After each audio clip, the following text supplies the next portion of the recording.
This patient was referred to me for endodontic retreatment of tooth number 19. According to the patient, the root canal was done by an endodontist about a year ago. Patient says after the root canal, tooth never felt the same. He continued to have issues, problems, symptoms with the tooth, went back and saw the endodontist a couple of times, and he was told to give things some time, give things some time, give things some time. And he said he's been suffering for a year and finally decided to come see me instead of going back to that endodontist.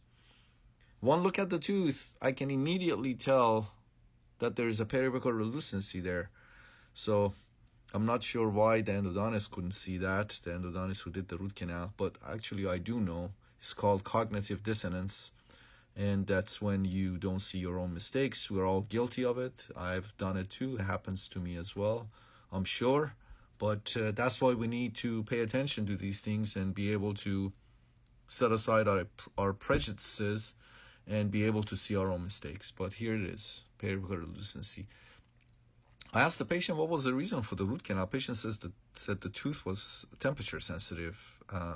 So that's why it needed a root canal. Temperature sensitivity tells me that the tooth was still vital. Vital means that there was no infection. So this infection started after the root canal. Okay, so that's how you investigate things and put things together. Anyways, CEREC crown. So today we went through the CEREC crown, removed the buildup material, removed the gutta percha. I used chloroform and stainless steel K hand files. And as soon as I removed the gutta percha from the distal canal, there was periolant discharge. All right, so let's take a look at the post-op together now. And here's the post-op. As you can see, everything went beautifully. I actually got discharge, periolant discharge from the distal canal. When I removed the gutta percha, discharge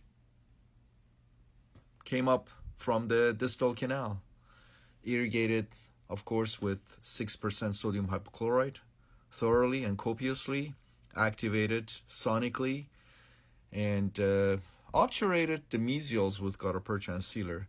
Because of the fact that I got discharge from the distal, I felt more comfortable putting an MTA plug there. So I placed an MTA plug there, followed by gutta percha and sealer, temporized the tooth, and referred the patient back to his dentist for the permanent restoration. In cases such as this, I always tell the patient, don't get a new crown yet. I don't want you to spend any money on this tooth right now. Just have my temporary filling replaced immediately with a permanent filling, and let's just give things some time. Let's just wait on this. Let's give things some time. And patient agreed, and hopefully he'll come back in 6 months for a post-op check. But this is the post-op. Let me show you a different angulation. This is another angulation, but you can see that that 90-degree curvature of the distal canal, I was able to obturate even that with MTA. You can see that right there. And you can see, lo and behold, there's a periapical relucency there.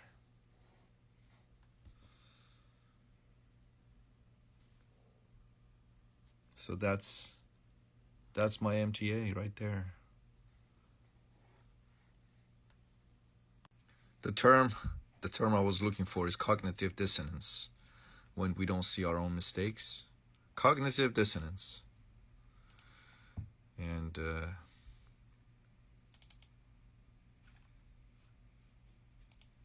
we all suffer from it. So did this endodontist who couldn't see the periapical relucency there. Again, I'm guilty of it as well, very likely. But as I said, everything went beautifully, as you can see.